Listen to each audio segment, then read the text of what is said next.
पिलामाने आजिर Odia class को तुमମାନଙ୍କୁ स्वागत। आज आमे चिलिकार सायंतन दृश्यर द्वितीय भाग को पढ़िबा। गला काली क्लास रे आमे माने चिलिकार सायंतन दृश्यर प्रथम भाग पढ़िथिले जार कविवर राधानाथ राय जे 1848 मसीह रे बालेश्वर जिलार स्वर अंतर्गत केदारपुर गाँव रे जन्मग्रहण करथिले। तांकरी लिखित चिलिकार सायंतन दृश्य आमे पढ़िबा। चिलिका काव्य खंडकाव्यर यह अंश विशेष। चिलिका खंडकाव्य तांकर मानस कन्या थिला, जोथि से समस्त आज चिर अमर आम समस्त पाखरे परिचित। से राधानाथ चिलिकार सौंदर्य रे विभोर हो जाइथिले। तेणु चिलिका काव्य को यही प्राकृतिक सौंदर्य भरा चिलिकार दृश्य देखी तांको मन आत्महरा हो जाइथिला। से गोटे संध्या समय दृश्य को वर्णना करथिले। से चिलिका खंडकाव्य रे से चिलिका खंडकाव्यर अंश विशेष चिलिकार सायंतन दृश्य आमे प्रथम भाग पढ़िथिले। आमे पढ़िथिले जे भालेरी पहाड़र आकाश रे कुआतारा को संध्या तारा को देखी मीनजीवी माने जानिथिले जे संध्या हेई आसलानी। तेणु से माने प्रत्यावर्तन करथिले घर को फेरिया पाई। मन रे विभिन्न कथा चिंता करी एक ध्यान रे घर कथा भाबी घर को फेरुचंती। मन खुशी रे गीत गान करचंती। विभिन्न प्रकार गीत किशोर चंद्रानंद चंपू कवि सूर्य बलदेव रथंगर ताकू गाउचंती, जहा कि कवि कान रे पड़िछि एवं कवि उत्फुल्लित हो जाइचंती, विभोर हो जाइचंती। तांकर मन अतीन्द्रिय देश को पळैछि, तांकर मन आनमना हो जाइछि। से परमात्मा को पाख को पळैचंती, भगवत सत्ता उपलब्धि करचंती। तेणु से कवि सूर्य बलदेव रथन को मृत्युंजय बोली संबोधन करचंती। तापर पुणी पळे आसचंती कवि कवितार कलेवर को आगु नवा पाई। तेणु से लिखुचंती जहाँ आमे आज ताकू पुणी पढ़िबा जे से सौंदर्य को चिलिकार संध्याकालीन सौंदर्य को आउथरे वर्णना करबा को आसचंती। कहचंती मीन आकर्षण आसे पोतपाळ तरणी रे जाई देलाणी मसाल भवे पाप मूर्ति परी अटई से स्पर्शे मारात्मक रूपे रम्य दिसे पाप गर्ते चन्हे पड़ई अज्ञान तरी गर्ते मिने देई देवे प्राण तरंगे दोहली दोहली बोईत थरे दिसे थरे हुए अंतर्हित दुखी मने आशा उत्थान पतन प्राय शिखा उठे पड़े घन घन निशा गमे क्रमे लोक कोलाहल निवर्ति अवनी हेउछि निश्चल। पिला माने कौन हेछि ना संध्या आगम संध्या तळे आसीछि आमर मीनजीवी माने माछ धरिकिरी फेरी आसुचंती। तांकर गृहाभिमुखे कवि देखुचंती से माने पूर्व दिगरु जेतबेले पूर्व दिगरे सब एकाठी हेलेनी पश्चिम आकाश रे जेतबेले से माने संध्या तारा को देखुचंती फेरुचंती। ए समय कोन करिकि फेरुचंती ना आमे पढिथिले टेकी देइथिले पटिका को टेकी देइथिले पाल को ऊपर को एवं गीत गाउथिले। पुणी कोन करचंती ना पोत पाळ पोत पोत अर्थ कोन ना म लिखिछि डंगा बा नौका। पोत पोत पाळ बोले नौका रे जे आसे नाविक एठी हमर कैवर्त को बुझेबो मीनजीवी मान को बुझेबो पोत पाळ। मीन आकर्षण आसे पोत पाळ तरणी रे जाली देलेणी मसाल। मीन को आकर्षण करबा पाई मीन को आकर्षण करिया पाई अर्थात तांकर प्रधान उद्देश्य होछि माछ धरिबा। से माने माछ धरिया पाई जाइछथि चिलिका गर्भ को। ताले मीन धरिकि जेतो आहुरी मीन को धरिया पाई से देखुचंती माछ माने एपट सेपट होउचंती। तेणु से कोन कर दोचंती ना मसाल टिए जाळुचंती तांकर तरणी रे। तरणी अर्थ मध्य नौका। ताले तरणी रे से माने कोन करचंती ना मसाल टिए जाळी दोचंती। मीन आकर्षण आसे पोत पाळ मीन को आकर्षित करबा आशारे आकर्षण करबा आशारे पोत पाळ माने अर्थात से मत्स्यजीवी माने नाविक माने तांकर डंगारे तांकर नौकारे मसाल। तमे माने मसाल सब देखिछ ठाकुर जतले गाँ को बुली आसंती मसाल टिए जळे ताले तमर भौणी मैंने जिते खुदुरुकुणी ओषा करती गोटे तुम दुहुड़ी कौच से मसाला बोली कहीपर ना आमर जिते खेल हो क्रीड़ा प्रथम आरंभ पूर्व गोटे मसाला जला हुए से गोटे निआहुड़ा जोटा को आम कहे निआहुड़ा सब जादेले अंधार रे आसवे निआहुड़ा जालिबार विशेष उद्देश्य अंधार तो होती विशेष उद्देश्य रही जे आमे जानिचे जेतबेले हमर घरे लाइन कटि जाय थाए आमे बत्ती टिए लगेई थाउ पोक जोक सब सेही निया पाखु आसी थांती साधारणतः आमे जानिचे जे अग्नि के देखिले कीट पतंग सब आसंती ठीक सेमिति से माने नियाहुड़ा टिए मसाला टिए तांकर डंगारे जालुचंती फल रे कोन करिवे ना मीन माने से आलोक रे आकर्षित होइकरी से नियाहुड़ार आलोक रे आकर्षित होई पड़िबे नौका देह को डेइबे डेइबा फल रे मानकर लाभ हबो सेमानकर माछ पुनी आहुरी मारिबे धरिकी आसबे सेमाने आशा रखिकी मीन मान को आकर्षित करने सेमाने नौकार निआहुड़ाटे जालुचंती एक कथा कवि वर्णना कर सुंदर भाव मसाल जाले भवे पाप मूर्ति परियटइसे स्पर्शे मारात्मक रूपे रम्य दिसे किए से पाप मूर्ति ना भवे ए संसार रे पाप मूर्ति जमती ए संसार रे जमती पाप मूर्ति ए मसाल होची भवे पाप मूर्ति परि अटइसे ए भवे बोले संसार रे पाप मूर्ति परि से किए से ना ए मसाल भवे पाप मूर्ति परि अटइसे स्पर्शे मारात्मक रूपे रम्य दिसे देखिबा को अति सुंदर देखिबा को जेतबेले चारिआडा आलोकित हो जाए ना तेणु देखिबा को सुंदर छोट जो मीनटिए एक कथा जानी पारेनी कीट पतंग एत कथा जानी पारती निजे गले तांकर सेठी कौन हम ना से मरबे से तार आलोक आकर्षित होकर सुंदर देखिक डेई पड़ती ठीक जमी आम मैंने संसार रे मनीष ए संसार रे चलला बेले पाप पुण्य चिंता न करी जहाँ आखि के सुंदर देखा जाए जहाँ ताको आकर्षण करे से कामटी से कर से हुए तो पाप होता पुण्य होता पर हुए तो से चिंता करे पर हुए तो से जाने जे मुझा भूल कली किंतु सौंदर्यर वशवर्ती होई सौंदर्य द्वारा आकर्षित होई मनीष से पाप काम को करता है तेणु कवि जीवन कवि मानव जीवन आड़ को नहीं जाऊँ मानव स्तर आड़ को नहीं जाऊँ ये जो मसाल जाली मीनजीवी ताकू मानवर जीवन आड़ को नहीं जाऊँ कवि कहते जे ए संसार रे पाप मूर्ति भली मसाल जेमती पाप संसार रे आकर्षित सुंदर देखा जातुवा जिंस सब सुंदर देखा जातुवा जिंस भल नुहे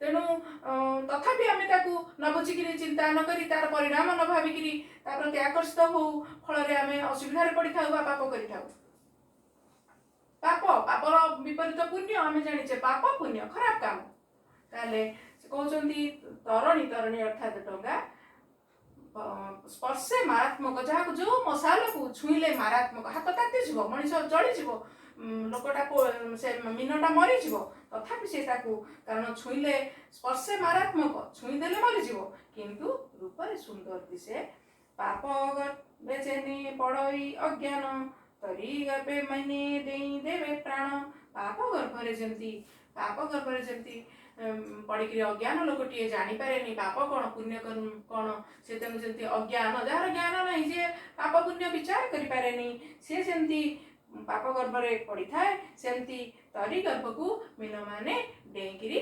प्राण दे था से मसालार आलोक आकर्षित होई से मसाला ऊपर को डेई था फल डगा उपर भितर पड़ जाए जीवन चली जाए से आग पछ विचार कर दे पार न ठीक जमी पापी लोकटे पाप करें से तार आग पछ विचार कर न था ठीक सेमती मीन आग पछ विचार न करी से तार जीवन को जलाजली दे था पुणी कौन लिखुंट ना तरंगे दोहली दोहली बोईत थरे दिशे थरे हुए अंतर्हित तरंगे दोहली दोहली बोईत तरंगरे से चिलिकार जलराशि तरंग तुम मैंने पढ़ ढेउ तरंग समुद्र तरंग आसुआ देखिच चिलिका जाइए भी देखि कि तरंग भांग सृष्टि कर जल देहरे आसे तरंग जिते आसूची दो बोईत केमती आसुची ना दोहली दोहली आसूची केमती पिले एमती तरंग भांग सृष्टि होगी आसुची हाँ से दोहली जिते ऊपर को तरंगर अग्रभाग को पलाऊँच डंगा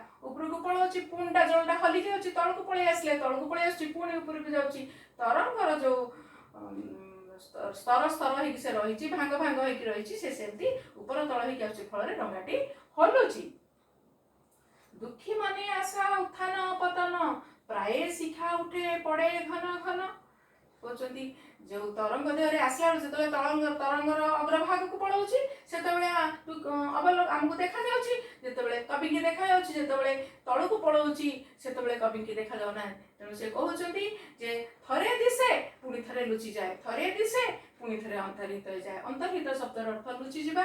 ତାହେଲେ ଦୁଃଖୀ ମନରେ ଯେମିତି ପୁଣି ଜୀବନ ଆଡ଼କୁ ଆଣୁଛନ୍ତି, ମଣିଷର ଜୀବନ ଆଡ଼କୁ ଆଣୁଛନ୍ତି, ସମାଜ ଆଡ଼କୁ ଆଣୁଛନ୍ତି। କହୁଛନ୍ତି ଗୋଟିଏ ଦୁଃଖୀ ଲୋକର ଜୀବନରେ ଯେମିତି କେତେବେଳେ ଟିକେ ସୁଖ ଆସିବ ବୋଲି ସେ ଆଶା କରିଥାଏ, ଯେତେବେଳେ ଆଶା କରିଥାଏ ସେ ଟିକେ ଉତ୍ଥାନ ହେଇଯାଇଥାଏ, ତା ମନର ଭାବ ଟିକେ ଉଠି ଯାଇଥାଏ ଉପରକୁ, ତା ଚିନ୍ତା ଟିକେ ଉଠି ଯାଇଥାଏ ଉପରକୁ, ପୁଣି ପତନ, ଦୁଃଖ ଆସିଯାଏ, ପୁଣି ତା ମନରେ ଯେମିତି ଉତ୍ଥାନ ପତନ ପଡ଼ିକି ରହିଛି, ସୁଖ ଉତ୍ଥାନ ପତନ ପଡ଼ିକି ରହିଛି ଦୁଃଖୀ ମନରେ, ଠିକ୍ ସେମିତି ଏଇ ଡଙ୍ଗାଟି କ'ଣ କରୁଛି ନା ଉପରକୁ ଉଠିଗଲେ ଦେଖାଯାଉଛି, ତଳକୁ ଖସିଗଲେ ଦେଖାଯାଉନି, ପୁଣି ଉପରକୁ ଉଠି ଯାଉଛି, ପୁଣି ତାହେଲେ ଉତ୍ଥାନ ପତନ ତାର ଲାଗି ରହିଛି। ଯେମିତି ଦୁଃଖୀ ଲୋକର ଉତ୍ଥାନ ପତନ ଲାଗି ରହିଥାଏ, ଠିକ୍ ସେମିତି ଡଙ୍ଗାର ଉତ୍ଥାନ ପତନ ଲାଗି ରହିଛି। ଫଳରେ କ'ଣ ହେଉଛି ନା ଶିଖା କ'ଣ ହେଉଛି, ଉଠେ ପଡ଼େ ଘନ ଘନ, ବାରମ୍ବାର ପଡ଼ୁଛି ପଡ଼ୁଛି ଉଠି ମଶାଲର ଶିଖା। ତେଣୁ ଡଙ୍ଗା ଯେତେବେଳେ ଉପରକୁ ପଳାଉଛି ମଶାଲ ଶିଖାଟି ଦିଶୁଛି, ପୁଣି ଯେତେବେଳେ ତଳକୁ ପଳେଇ ଆସୁଛି ମଶାଲ ଶିଖାଟି ଦିଶୁନି। ତେଣୁ ସେ କହୁଛନ୍ତି ଏଇ ଶିଖା, ମଶାଲର ଶିଖାଟି ଉତ୍ଥାନ ପତନ ହେଉଛି। ଯେମିତି ଦୁଃଖୀ ମନର ଚିନ୍ତା କେତେବେଳେ ଭଲରେ ଥାଏ, କେତେବେଳେ ବାରମ୍ବାର ଉତ୍ଥାନ ପତନ ହେଇଥାଏ, ମଶାଲର ଶିଖା ସେମିତି ଉତ୍ଥାନ ପତନ ହେଉଛି।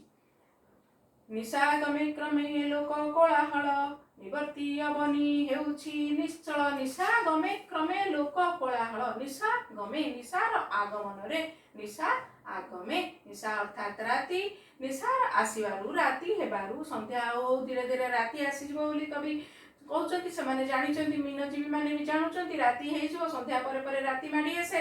ନିଶା ଗମେ କ୍ରମେ ଲୋକ କୋଳାହଳ, ଲୋକମାନଙ୍କର ଯିବା ଆସିବା, ଚଳଚଞ୍ଚଳ, ଚଳପ୍ରଚଳ, ପାଟି ତୁଣ୍ଡ, କଥାବାର୍ତ୍ତା ଧୀରେ ଧୀରେ କମିବାକୁ ଲାଗୁଛି। ତେଣୁ ଧୀରେ ଧୀରେ ସେ ସବୁ କମି ଯାଉଛି। ଚିଲିକାର ତଟ ବର୍ତ୍ତମାନ ନିର୍ଜନ ହେବାକୁ ଯାଉଛି। ନିବର୍ତ୍ତି ଅବନି ହେଉଛି ନିଶ୍ଚଳ, ନିଶ୍ଚଳ ଅର୍ଥାତ୍ ଚଳଚଞ୍ଚଳ ନୁହଁ, ଆଉ ନିଶ୍ଚଳ ହେଇଗଲାଣି, ଶାନ୍ତ ପଡ଼ି ଆସିଲାଣି ଧୀରେ ଧୀରେ।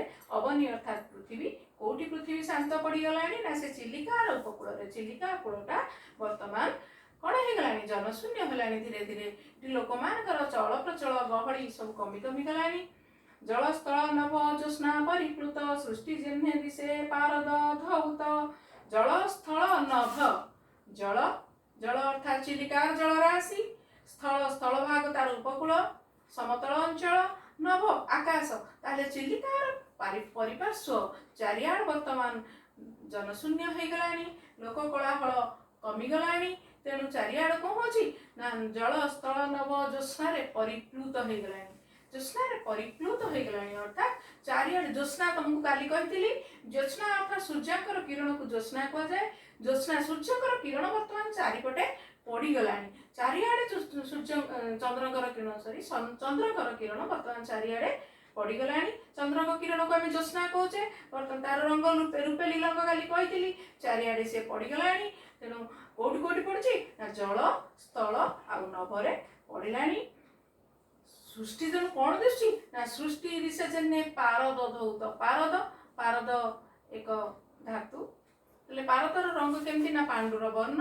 ଏ ଯୋଉ ଆମର ଚନ୍ଦ୍ରଙ୍କର ରୂପେଲି କିରଣ ପଡୁଛି ଜଳ ଭାଗରେ, ସ୍ଥଳ ଭାଗରେ, ଗିରିକାନନରେ, ପର୍ବତର ଅଗ୍ରଭାଗରେ, ନାସିରେ, ସବୁଠି ଯୋଉ ପଡୁଛି ସତେ ଯେମିତି ସେ ପାଣ୍ଡୁର ବର୍ଣ୍ଣ ଦେଖାଯାଉଛି। ଦିଟା ବର୍ଣ୍ଣ ଯେତେବେଳେ ମିଶି ଯାଉଛି ସେ ଗୋଟେ ପାଣ୍ଡୁର ବର୍ଣ୍ଣ ଦେଖାଯାଉଛି।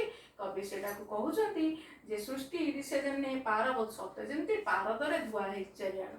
ପାରଦଟା ପାଣ୍ଡୁର ବର୍ଣ୍ଣ, ତରଳ ଧାତୁ।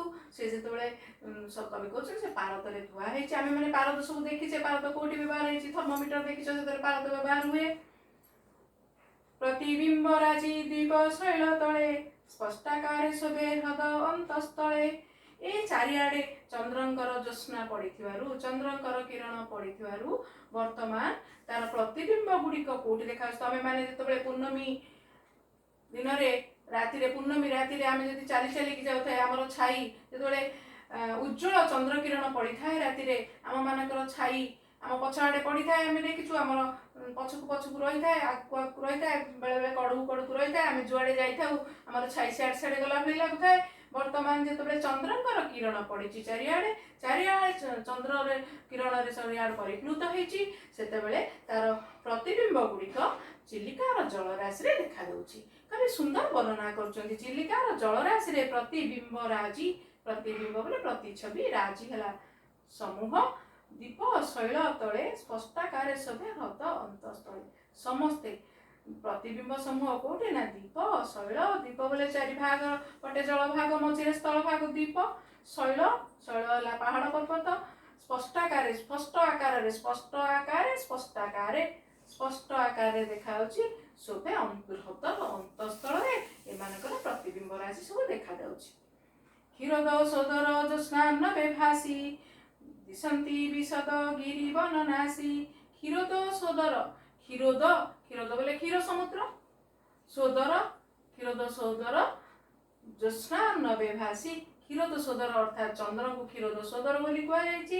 ଜ୍ୟୋତ୍ସ୍ନାନବେ, କ୍ଷୀରୋଦ ସୋଦରଙ୍କର ଚନ୍ଦ୍ରଙ୍କର ଜ୍ୟୋତ୍ସ୍ନା ରୂପକ ଅର୍ଣ୍ଣବରେ, ଅର୍ଣ୍ଣବ ଅର୍ଥାତ୍ ସମୁଦ୍ର, ଏଠି ଏତେ ସୁନ୍ଦର ଚନ୍ଦ୍ରଙ୍କର କିରଣ ପଡ଼ିଛି ଯେ କବି ତାକୁ କଣ କହୁଛନ୍ତି ନା ଜ୍ୟୋତ୍ସ୍ନାର ସମୁଦ୍ର ବୋଲି କହୁଛନ୍ତି। କହିଲେ ଏଇ ଯୋଉ ଜ୍ୟୋତ୍ସ୍ନାର ଅର୍ଣ୍ଣବରେ ଭାସି ଚାଲିଛି କିଏ ସେ ନା ଦିଶନ୍ତି ବିଶଦ ଗିରି ବନ ନାସି। କ୍ଷୀରୋଦ ସାଗର ଜ୍ୟୋତ୍ସ୍ନାନବେ ଭାସି, ଦିଶନ୍ତି ବିଶଦ ଗିରି ବନ ନାସି। ଗିରି ବନ ଆଉ ନାସି, ଗିରି ଅର୍ଥ ପର୍ବତ, ବନ ହେଲା ବନ, ଚାରିଆଡେ ଗଛ ପତ୍ର ଜଙ୍ଗଲ ଘେରିକି ରହୁଛି। ନାସି, ନାସି କାହାକୁ କହିବା ନା ଆମର ସ୍ଥଳ ଭାଗ ହେଉ ବା ପର୍ବତ ହେଉ, ଯାହା ହ୍ରଦ ଭିତରକୁ ପଶି ଆସିଛି ଗୋଜିଆ ହେଇକି ସେଟାକୁ ନାସି ବୋଲି କୁହାଯାଇଛି। ତାହେଲେ ଏମାନେ ସମସ୍ତେ ସତେ ଯେମିତି ଚନ୍ଦ୍ରଙ୍କର କିରଣ ରୂପକ ସମୁଦ୍ରରେ ଭାସିଗଲା ଭଳି ଦେଖାଯାଉଛନ୍ତି।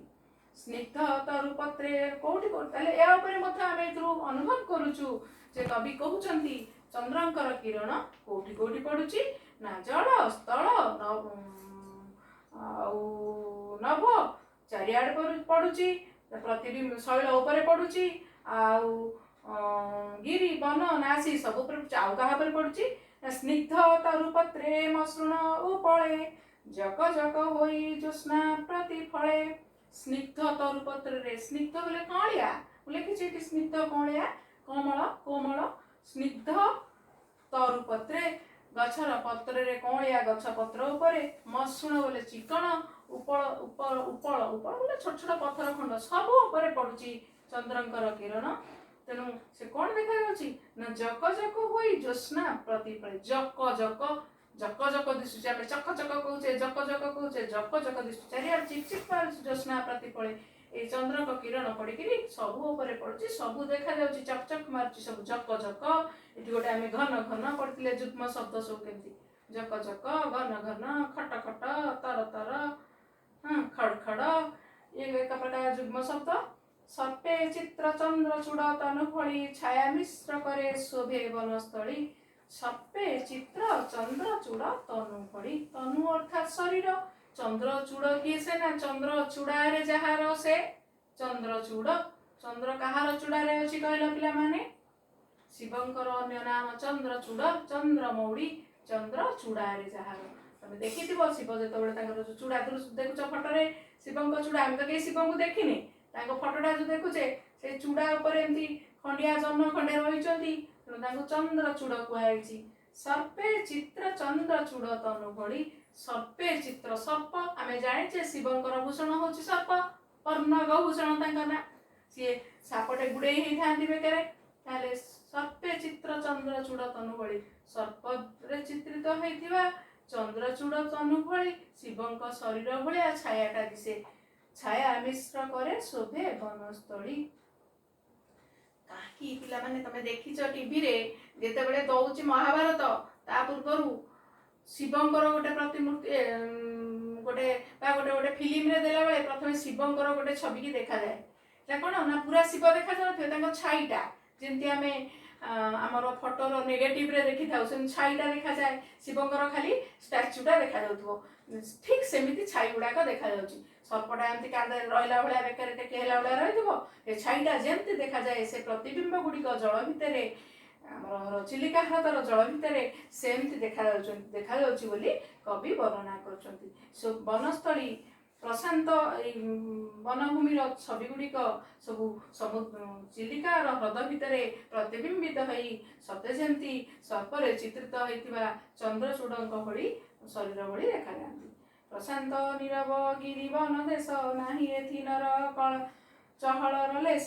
ବର୍ତ୍ତମାନ କ'ଣ ହେଇଗଲାଣି ନା ଲୋକଙ୍କର ଚଳପ୍ରଚଳ ବନ୍ଦ ହେଇଗଲାଣି, ରାତି ବଢ଼ିଲାଣି। ତେଣୁ କ'ଣ ହେଉଛି ନା ପ୍ରଶାନ୍ତ ଅତି ଶାନ୍ତ, ପ୍ରଶାନ୍ତ ନୀରବ, ଏଠି ରବ ନାହିଁ, ରବ ଅର୍ଥ ଶବ୍ଦ, ଏଠି ନୀରବ ନାହିଁ ରବ, ଏଠି କୋଳାହଳ ନାହିଁ, ନୀରବ ପ୍ରଶାନ୍ତ ନୀରବ ଗିରି ବନ ଦେଶ। ବର୍ତ୍ତମାନ ପାହାଡ଼ ଜଙ୍ଗଲ ସବୁଆଡ଼ ପ୍ରଶାନ୍ତ ହେଇଗଲାଣି, ଅତି ଶାନ୍ତ ହେଇଗଲାଣି। ଏଠି ନର ଅର୍ଥାତ୍ ମଣିଷ ଚହଳର ଲେଶେ ମାତ୍ର, ଟିକିଏ ଲେଶ ଟିକିଏ ହେଲେ କୋଉଠି ଆଉ ତାର ଗହଳ ଚହଳ ପ୍ରଭାବ ମଣିଷର ପ୍ରଭାବ ଏଠି କିଛି ଆଉ ନାହିଁ। ତ ଫଳରେ କ'ଣ ହେଉଛି ନା ପିଲା ଯେତେବେଳେ ଚାରିଆଡ଼ ଶାନ୍ତ ହୋଇଯାଏ, ରାତି ଯେତେବେଳେ ବଢ଼େ, ଆମେ ଦୂରର ଶବ୍ଦକୁ ମଧ୍ୟ ଆମକୁ ଶୁଣାଯାଏ। କାରଣ ଅନ୍ୟ ସମୟରେ ଦିନବେଳା କ'ଣ ହେଇଥାଏ ନା ବିଭିନ୍ନ ପ୍ରକାର ଶବ୍ଦରେ ଦୂର ଶବ୍ଦ ଗୁଡ଼ିକ ଶୁଭିନଥାଏ। କିନ୍ତୁ ଯେତେବେଳେ ଚାରିଆଡ଼ ଶାନ୍ତ ହେଇଗଲା, ବିଭିନ୍ନ ଝରଣା ଆସିକି ଚିଲିକାରେ ପଡ଼ି ପାଖରେ ଆସିକି ମିଶିଛି କିଏ କୋଉଠି, ଦୂର ଝରନାଦ ଝିଙ୍କାରି ଝଙ୍କାର, ଦୂରରୁ ଆସୁଥିବା ଝରନାଦ ଏବଂ ଝିଙ୍କାରିର ଝଙ୍କାର। ଝିଙ୍କାରି ଆମେ ଜାଣିଛେ ରାତିରେ ସମସ୍ତେ ଝିଙ୍କାରି, ତମେ ସେଟା କି ପକ୍ଷୀ କହୁଛ? ଝିଙ୍କାରି ଝି ଝି ବୋବାଏ। ସେ ଯୋଉ ଝିଙ୍କାରିର ଝିଙ୍କାର ଶବ୍ଦ ଯାହା ରାତିରେ ବେଶୀ ଝି ଝି ବୋବେଇକି ରାତିର ପ୍ରଖରତାକୁ, ରାତିର ଗାଢ଼ତାକୁ ଆମକୁ ଜଣେଇ ଦେଇଥାଏ। ସେ ଝିଙ୍କାରିର ଝି ଝି ଶବ୍ଦ ଜଣେଇ ଦଉଛି ଯେ ରାତି ବଢ଼ିଲାଣି। କରେ ନିଶିଥିନି ଅର୍ଥ ରାତି, ନିଶିଥିନି ରାତି, ନିଶା ନିଶିଥିନି, ବିଭାବରୀ, ଯାମିନୀ, ଏସବୁ ରାତିର ପ୍ରତିଶବ୍ଦ। ତାହେଲେ ନିଶିଥିନି କରେ ନିଶିଥିନି ପ୍ରଭାବ ପ୍ରଚାର। ଝିଙ୍କାରିର ଝିଁଝି ଶବ୍ଦ ଜଣେଇ ଦଉଛି ଯେ ରାତି ବର୍ତ୍ତମାନ ବଢ଼ିବାକୁ ଲାଗିଲାଣି। କଳି ଉପଦ୍ରବେ ତେଜି ଲୋକାଳୟ। କଳି କିଏ ନା ଆମେ ଜାଣିଛେ କଳି ଯୁଗ ଆସିଲା, କଳି ଯୁଗ। କଳି ଉପଦ୍ରବେ ତ୍ୟଜି ଲୋକାଳୟ, ଶାନ୍ତି କି ସ୍ଥଳେ ଭଜିଲେ ଆଶ୍ରୟ। ଶାନ୍ତି କିଏ ସେ ନା ଶାନ୍ତି ମଣିଷ, ଆମେ ଟିକେ ଶାନ୍ତି ମିଳୁନି କହୁଛେ। କ'ଣ ଶାନ୍ତି? ଯେତେବେଳେ କାମ କରୁଛେ ପାଟି ତୁଣ୍ଡ ଘୋ ଘା ଯେତେବେଳେ ଚାରିଆଡ଼େ ଚୁପଚାପ, ଉଫ୍ କି ଶାନ୍ତି। ଏଇ କହୁଛନ୍ତି ଶାନ୍ତି ଏଇ ଗାଁ ଗଣ୍ଡାରେ, ଲୋକାଳୟରେ, ଯୋଉଠି ଲୋକମାନେ ବସବାସ କରୁଛନ୍ତି, ସେଠି ଶାନ୍ତି ମିଳୁନି। ସବୁବେଳେ ଘୋ ଘା ପାଟି ତୁଣ୍ଡ ଗାଡ଼ି ମଟର କେଁ ହଉଛି, ଶାନ୍ତି ମିଳୁନି। ଏ ଶାନ୍ତି ସତେ ଯେମିତି ଶାନ୍ତି କି ଏଠି ଜଣେ କ'ଣ ଭାବରେ ନେଇଛନ୍ତି ନା ଶାନ୍ତି କି ଏଠି ଗୋଟେ ନାରୀର ରୂପ ଦେଇଛନ୍ତି, ଗୋଟେ ପର୍ସନିଫିକେସନ ହେଇଛି, ବ୍ୟକ୍ତିତ୍ୱର ଆରୋପ କରିକି କହୁଛନ୍ତି ସତରେ ଯେମିତି ଏତେ ଶାନ୍ତ ହୋଇଛି ଚିଲିକାର ଉପକୂଳ, ସତରେ ଯେମିତି ଶାନ୍ତି ଆସିକିରି ଏଠି ଆଶ୍ରୟ ନେଇଛନ୍ତି। ନା କାହିଁକି ନା କଳି ଉପଦ୍ରବେ ତ୍ୟଜି ଲୋକାଳ। ସେଠି କଳି ପାଟି ତୁଣ୍ଡ ଘୋ ଘାକୁ, କଳିର ଉପଦ୍ରବ ଯୋଗୁଁ, କଳିର ପ୍ରଭାବ ଯୋଗୁଁ ସବୁବେଳେ ଅଶାନ୍ତ ହେଇକି ରହୁଛନ୍ତି। ତେଣୁ ସେ ଶାନ୍ତି ପାଇବେ। ଶାନ୍ତି କ'ଣ ହଉଛନ୍ତି ନା ଆସିକିରି ଏଠି ଆଶ୍ରୟ ନେଇଛନ୍ତି। କୋଉଠି ନା ରାତି ସମୟରେ ଯେତେବେଳେ ଚାରିଆଡ଼ ସୁନସାନ ହେଇଯାଉଛି, ଝିଙ୍କାରିର ଶବ୍ଦରେ ନିଶିଦିନର ପ୍ରଚାର ହଉଛି, ଶାନ୍ତି ଏଇ ସମୟରେ କ'ଣ ନା ଆରାମରେ ରହିବା ପାଇଁ ଏଠି ଆସିକିରି ଆଶ୍ରୟ ନେଉଛନ୍ତି। ଚିଲିକା ଏଠି ସମ୍ବୋଧନ କରୁଛନ୍ତି। ଚିଲିକା ତୋହର ଏହି ସ୍ୱଭାବନ, ବର୍ଣ୍ଣୋତ୍ସବମୟ ଦୃଶ୍ୟ ସାୟନ୍ତନ। ଲୋ ଚିଲିକାକୁ ସମ୍ବୋଧନ କରିଛନ୍ତି। ପିଲେ ଚିଲିକାର କ'ଣ ଜୀବନ ଅଛି? କବି ଏଠି କିନ୍ତୁ ବ୍ୟକ୍ତିତ୍ୱର ଆରୋପ କରୁଛନ୍ତି। କହୁଛନ୍ତି ଲୋ ଚିଲିକା ତୋହର ଏଇ, କାରଣ ମୁଁ ତମକୁ କହିଛି ଚିଲିକା ହେଉଛି ତାଙ୍କର ମାନସ କନ୍ୟା। ଚିଲିକାକୁ ଗୋଟିଏ ଏକ ସୁନ୍ଦର ନାୟିକା ଭାବରେ କବି ଚିଲିକା ଖଣ୍ଡ କାବ୍ୟରେ ବର୍ଣ୍ଣନା କରିଛନ୍ତି। ଚିଲିକା ତୋହର ଏଇ ସ୍ୱଭାବନ, ତୋର ଏଇ ସୁନ୍ଦର ସୌନ୍ଦର୍ଯ୍ୟ। କାରଣ ଚିଲିକା ହେଉଛି, କାଲି ତ ମୁଁ କହୁଥିଲି, ଚିଲିକା ହେଉଛି ସୌନ୍ଦର୍ଯ୍ୟର ଖଣି। ଆମର ଗୋପବନ୍ଧୁ ଦାସ ଲେଖିଥିଲେ ଚିଲିକା ହେଉଛି ସୌନ୍ଦର୍ଯ୍ୟର ଖଣି। ରାଧାନାଥ ରାୟ ସେଥିରୁ ମଣି ସବୁ ବାଛିଛନ୍ତି, ସେଥିରେ ସୁନ୍ଦର ହାରଟିଏ ତିଆରି କରିଛନ୍ତି, ଆମର ଉତ୍କଳ ଭାରତୀଙ୍କର ଗଳାରେ ଲମ୍ବେଇ ଦେଇଛନ୍ତି। ଲୋ ଚିଲିକା ତୁ ଏଇ ସୌନ୍ଦର୍ଯ୍ୟର ଖଣି। ତେଣୁ କବି ରାଧାନାଥ ତୋଠୁ ମଣି ସବୁ ବାଛିକିରି ହାର ତିଆରି କରିଛନ୍ତି, ଅର୍ଥାତ୍ ଏଇ ସୌନ୍ଦର୍ଯ୍ୟକୁ ଏକାଠି କରିଛନ୍ତି। ଏକାଠି କରିକି ତେଣୁ ସେ କହୁଛନ୍ତି ଚିଲିକା ତୋର ଏଇ ଯୋଉ ସ୍ୱଭାବନ, ଏଇ ଯୋଉ ସୌନ୍ଦର୍ଯ୍ୟ, ବର୍ଣ୍ଣୋତ୍ସବ ଦୃଶ୍ୟ ସାୟନ୍ତନ। ବର୍ଣ୍ଣୋତ୍ସବ, ବିଭିନ୍ନ ବର୍ଣ୍ଣ। ପିଲାମାନେ ଏଠି ଯେତେବେଳେ ଆମେ ଜଙ୍ଗଲକୁ ଦେଖିବା, ବନକୁ ଦେଖିବା, ସବୁଜ ନୀଳ ଜଳରାଶି, ଜ୍ୟୋତ୍ସ୍ନାର ରଙ୍ଗ ରୂପେଲି ଏବଂ ସୂର୍ଯ୍ୟ ଅସ୍ତ ହେଉଛନ୍ତି, ବିଭିନ୍ନ ରଙ୍ଗ ମଶାଲ ଜଳୁଛି, ଏ ଯେଉଁ ବିଭିନ୍ନ ରଙ୍ଗ ଏଟାକୁ ବର୍ଣ୍ଣୋତ୍ସବ ବୋଲି କହିଛନ୍ତି। ବର୍ଣ୍ଣୋତ୍ସବମୟ ସତେ ଯେମିତି ସବୁ ବର୍ଣ୍ଣର ଗୋଟେ ଉତ୍ସବ ହେଉଛି। ଏଇ ଯେଉଁ ଦୃଶ୍ୟ ସାୟନ୍ତନ ସନ୍ଧ୍ୟାକାଳୀନ ଦୃଶ୍ୟ ସାୟନ୍ତନ ଅର୍ଥାତ୍ ସନ୍ଧ୍ୟାକାଳୀନ ଏଇ ଯେଉଁ ସନ୍ଧ୍ୟାକାଳୀନ ତୋର ଦୃଶ୍ୟ ଇଏ ସତେ ଯେମିତି ବର୍ଣ୍ଣର ଗୋଟେ ମହୋତ୍ସବ ହେଉଛି, ବର୍ଣ୍ଣମାନଙ୍କର ଗୋଟେ ଯାତ୍ରା ହେଉଛି। ପିଲାମାନେ ଆଜି ତ ଆମର ଏଇ ବିଷୟଟି ସରିଲା। ବର୍ତ୍ତମାନ ଦେଖିବା ତମମାନେ ସବୁ ଏଇ ଯେଉଁ ଆମର ଆଉଥରେ ତମକୁ କଠିନ ଶବ୍ଦ ସବୁ କହିଦେଉଛି। ପୋତ ପୋତ ବୋଲେ ନୌକା, ପୋତ ପାଳ ହେଲା ନାଉରିଆ ବା ଏଠି ଆମର ମୀନଜୀବୀକି ବୁଝିବା। ତରଣୀ କହିଲେ ଡଙ୍ଗା, ମଶାଲ କହିଲେ ନିଆହୁଳା, ଆଉ ଆମର ଅଜ୍ଞାନ ବୋଲେ ଯାହାର ଜ୍ଞାନ ନାହିଁ। ତରି ଅର୍ଥ ମଧ୍ୟ ଡଙ୍ଗାକୁ ବୁଝାଇବ। ତାହେଲେ ଆମେ ଏଠି ନୌକାର କେତେ ପ୍ରତିଶବ୍ଦ ଦେଖିଲେ? ଡଙ୍ଗା, ତରି, ପୋତ, ଏ ତରଣୀ ଦେଖିଲେ। ତରଙ୍ଗରେ ଦୋହଲି ଦୋହଲିକିରି ଆସୁଛି ବୋଇତ, ଦୁଃଖୀ ମନର ଆଶା ଉଥନ ପଥନ ହେଲା ଭଳି ତାର ଶିଖା ଉଠୁଛି ପଡୁଛି। ନିଶା ଆସିବାରୁ ଲୋକ କୋଳାହଳ କମି ଯାଉଛି। ଜ୍ୟୋତ୍ସ୍ନାରେ ପରିପ୍ଲୁତ ହେଇକିରି ପାରଦ ଦୌତ ଭଳିଆ ଦେଖାଯାଉଛି। ଆଉ ଚନ୍ଦ୍ରଙ୍କର କିରଣ ରୂପକ ସମୁଦ୍ରରେ ଭାସିକିରି ସମସ୍ତେ ବିଶଦ ଦିଶୁଛନ୍ତି, ଉଜ୍ଜ୍ୱଳ ଦିଶୁଛନ୍ତି। ସତରେ ଯେମିତି ଶିବଙ୍କର ଶରୀର ଭଳି ଦେଖାଯାଉଛି। ଏତେ ସୁନ୍ଦର ନୀରବ ହେଇଯାଇଛି ବନଦେଶ ଯେ ଏଠି ଲୋକମାନଙ୍କର ଗହଳ ଚହଳର ଟିକିଏ ହେଲେ ସ୍ୱର ଶବ୍ଦ ନାହିଁ। ଫଳରେ ଶାନ୍ତି, କଳିର ଉପଦ୍ରବରେ ରହି ନ ପାରିକିରି ଗାଁ ଗଣ୍ଡାରେ ଲୋକ ଆଳରେ ରହିପାରି ସିଏ ସତରେ ଆସିକି ଏଠି ଆଶ୍ରୟ ନେଇଛନ୍ତି କି? କବିଙ୍କ ମନରେ ଏଇ ପ୍ରକାର ପ୍ରଶ୍ନ ଉଠିଛି। କବି କହୁଛନ୍ତି, ଲୋ ଚିଲିକା ତୋର ଶୋଭାବନ, ତୋର ସୌନ୍ଦର୍ଯ୍ୟ ଅତି ସୁନ୍ଦର। ତୋର ଏଇ ଯେଉଁ ବର୍ଣ୍ଣୋତ୍ସବମୟ ରୂପ, ଏ ଯେଉଁ ବିଭିନ୍ନ ବର୍ଣ୍ଣର ସମନ୍ୱୟ ଯେଉଁ ରୂପ, ଇଏ ସନ୍ଧ୍ୟାକାଳୀନ ରୂପ ଅତ୍ୟନ୍ତ ଶୋଭାବନ, ଅତ୍ୟନ୍ତ ସୁନ୍ଦର। ତାହେଲେ ପିଲାମାନେ ଚିଲିକା ଆମର ପ୍ରାକୃତିକ ସୌନ୍ଦର୍ଯ୍ୟରେ ପରିପୂର୍ଣ୍ଣ। ଚିଲିକାର ପ୍ରାକୃତିକ ସୌନ୍ଦର୍ଯ୍ୟ ଅତି ସୁନ୍ଦର। ଚିଲିକାକୁ କବି ନାୟିକାର ରୂପ ଦେଇଛନ୍ତି। ତେଣୁ ଚିଲିକାକୁ ଲୋ ଚିଲିକା ବୋଲି ସମ୍ବୋଧନ କରିଛନ୍ତି। ଆମର ପିଲାଦିନେ ଗୋଟେ ପଢ଼ା ହେଇଥିଲା, ଉତ୍କଳର ତୁହି ଚାରୁ ଅଳଙ୍କାର, ଉତ୍କଳ ଭୁବନେ ଶୋଭାର ଭଣ୍ଡାର। ଉତ୍କଳର ତୁହି ଚାରୁ ଅଳଙ୍କାର, ଉତ୍କଳ ଭୁବନେ ଶୋଭାର ଭଣ୍ଡାର। ଶୋଭାର ଭଣ୍ଡାର, ଚାରୁ ଅଳଙ୍କାର, ଅତି ସୁନ୍ଦର ଅଳଙ୍କାର ତୁ ଉତ୍କଳର, ଉତ୍କଳ ଭୁବନରେ ତୁ ଶୋଭାର ଭଣ୍ଡାର। ଏ ଚିଲିକା କବିଙ୍କର ଏକ ଅନବଦ୍ୟ କୃତି, ଯାହାକୁ ପଢ଼ିଲେ ଆମେମାନେ ନ ଦେଖିଲେ ମଧ୍ୟ ଚିଲିକା ବିଷୟରେ ଧାରଣା ପାଉ ଏବଂ ତାକୁ ଦେଖିବା ପାଇଁ ଏତେ ସୁନ୍ଦର ବର୍ଣ୍ଣନା କବି ରାଧାନାଥ ରାୟଙ୍କର, ତାକୁ ଦେଖିବା ପାଇଁ ଧାଇଁ ଯାଉ। କେମିତି ଆମେ ଚିଲିକା ଦେଖିବା, କେମିତି କାଳିଜାଇ ଟିକେ ଦିଦି ପଳେଇ ଯିବ ଆମେ, ତମେମାନେ ନିଶ୍ଚିତ କହିବ ଏଇ ଚିଲିକା ଅଂଶବିଶେଷ ଚିଲିକାରେ ସାୟନ୍ତନ ଦୃଶ୍ୟ ପଡ଼ିଲା ପରେ ଅତ୍ୟନ୍ତ ପ୍ରାକୃତିକ ସୌନ୍ଦର୍ଯ୍ୟରେ ପରିପୂର୍ଣ୍ଣ।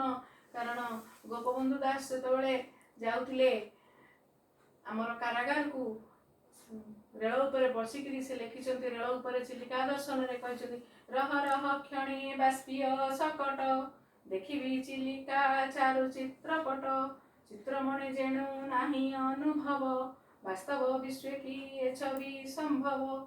କହୁଛନ୍ତି ରହ ରହ ରହ, ମୁଁ ଚିଲିକା ଖଣ୍ଡକାବ୍ୟରେ ପଢ଼ିଥିଲି ଅତ୍ୟନ୍ତ ସୁନ୍ଦର, କିନ୍ତୁ ଶୁଣିକିରି ତ କିଛି ମନେ କରି ହୁଏନି, ଅନୁମାନ କରି ହୁଏନି। ମୁଁ ଟିକେ ବାଷ୍ପୀୟ ସକଟ ରେଳଗାଡ଼ି ଟିକେ ରହିଯା, ମୁଁ ଟିକେ ଦେଖିବି ଏଇ ସୁନ୍ଦର ପ୍ରାକୃତିକ ସୌନ୍ଦର୍ଯ୍ୟକୁ ଚିଲିକାର। ତେଣୁ ପିଲାମାନେ ଚିଲିକା ହେଉଛି ସୌନ୍ଦର୍ଯ୍ୟର ଗନ୍ତାଘର, ସୌନ୍ଦର୍ଯ୍ୟର ସ୍ଥଳୀ। ଆମର କବି ସେଇ ଚିଲିକାର ସନ୍ଧ୍ୟାକାଳୀନ ସୁନ୍ଦର ଦୃଶ୍ୟକୁ ଏଠି ବର୍ଣ୍ଣନା କରିଛନ୍ତି। ତମେମାନେ ବର୍ତ୍ତମାନ ଯେତିକି ପଢ଼େଇଲି, ମୁଁ ପଢ଼େଇଲା ବେଳେ ବହିକୁ ଖୋଲିକି ଦେଖୁଥିଲ ଟି? ବହି ଖୋଲିକି ଦେଖିକିରି ପଢ଼ିବ, ଦେଖିକି ପଢ଼ିବ ଏବଂ ଯେତେକ କଠିନ ଶବ୍ଦ ଲେଖିଛି ତା ବାଦ ଆଉ ଯାହା ରହିଲା ତାକୁ ତମର ଏପଟେ ଜିଷ୍ଟରେ ଥିବ, ଦେଖିବ, ଭଲରେ ପଢ଼ିବ, ନିଜେ ପ୍ରଶ୍ନ ତିଆରି କରିବ। ଯେମିତି ଆର ବର୍ଷ କରୁଥିଲ ସେମିତି ପ୍ରଶ୍ନ ତିଆରି କରିକି ତାର ଉତ୍ତର ଲେଖିବ। ମୁଁ ବି ପ୍ରଶ୍ନ କାଲି ପଠେଇଥିଲି, ପୁଣି ପ୍ରଶ୍ନ ପଠେଇବି, ତାକୁ ଲେଖିକିରି ମୋତେ ତମେ ଦେବ। ଧନ୍ୟବାଦ।